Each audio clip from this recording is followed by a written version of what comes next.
Hello and welcome back to QuesQ's Blog and Photography. I'm Steven. Today's figure is a rather special one due to her size for a 1:7 scale. And as you can see from the size of this box over here, it costs a lot to ship. And due to the fact that this is a large figure, I would like to split things into two separate videos where today we have an unboxing and a second video on a detailed review later on. So how much did it cost me to ship this huge box to Malaysia? The shipping cost me about 7,500 yen.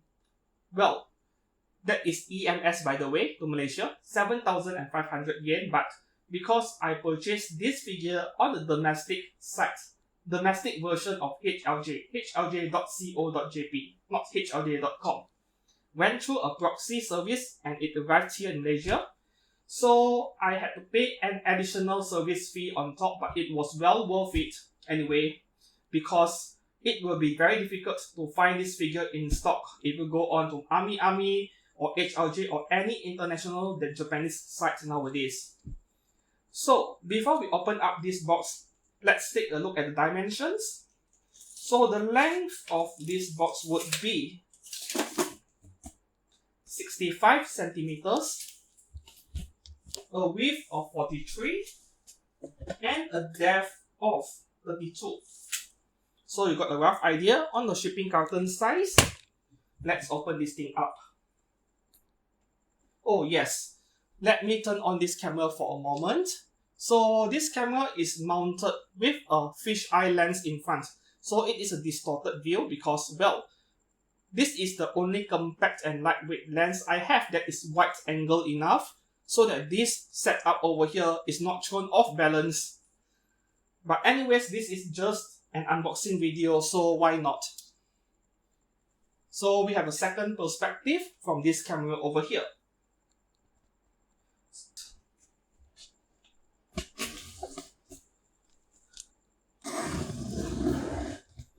Oh, even though there is a dent in front here, as you can see, thanks to the courier, I don't think it is a problem. Very well packaged and protected inside, as you can see over here. Alright, so there are a lot of airbags. Very tough box over here.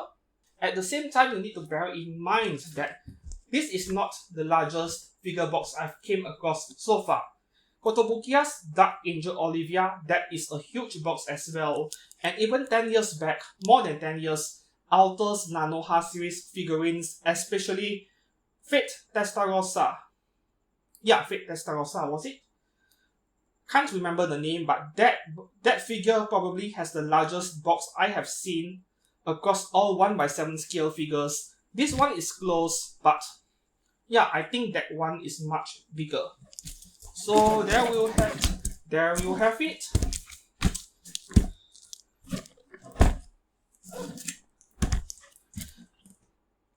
Let's open her up, right? There is a lot of empty space inside the box, so, well, it's meant to protect the figure. So the figure is not actually as huge as what you might imagine. So there is a note right here which states, "Be careful not to tilt it, take it out vertically."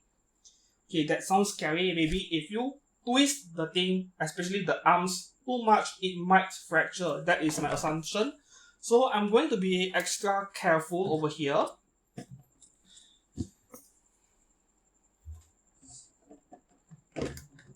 Oh damn, there is a wire over here. Luckily I did not put additional force. There is a wire over here which we need to open right here. Oh screw this, I would prefer a plier by the way.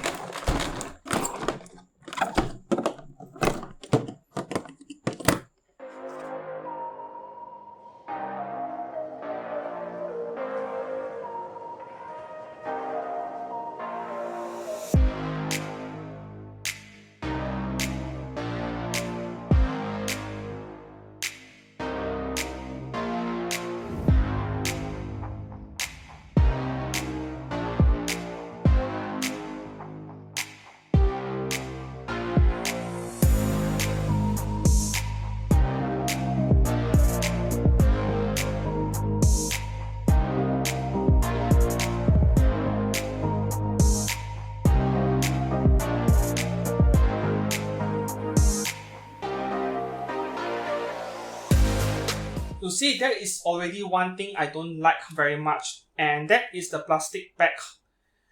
On the stands over here, I would prefer it to be metal, but at least they are fairly short, so there is less risk of fracturing them by accident. So it is best to go through, well, the instruction sheet on how to assemble this.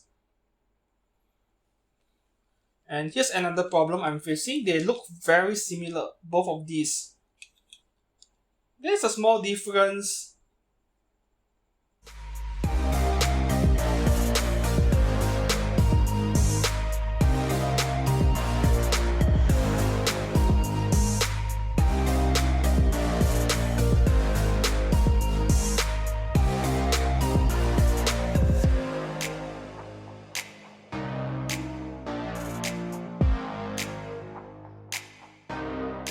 I have already did the measurements for this figure. She is 22 centimeters tall but 40 centimeters across, so you will want to budget quite a substantial amount of space. And there are a few things which you should really take note. The first thing is, yes, the fingers are articulated. Very interesting. It's not something you see often in a scale figure, but really don't play with it too much. You don't want them to become loose over time, or worse, paint coming off due to friction. And the fingers only rotate on one single axis. Please do not twist them across this way. You are going to break it. Well, this figure is very well protected. Inside the box is extremely tough, rigid, and there is a lot of empty space inside. So I don't think you should be worried about the figure getting damaged during shipping, even though, well, there are a lot of fragile parts in this figure. And the most important takeaway from today's video is the shipping cost is going to be rather, well, not wallet friendly. And to those of you who have not purchased her yet but considering, yes, be prepared for the shipping cost for this figure right here. But this is an amazing showpiece on a shelf for any Fate Grand Order fan. And any other details on the quality of this figure, well, you will have to wait for the review, which isn't far away. Thank you very much for watching, and if you have any questions, please do not hesitate to ask in the comments below, and I will get back to you as quickly as possible. Thank you very much, and goodbye.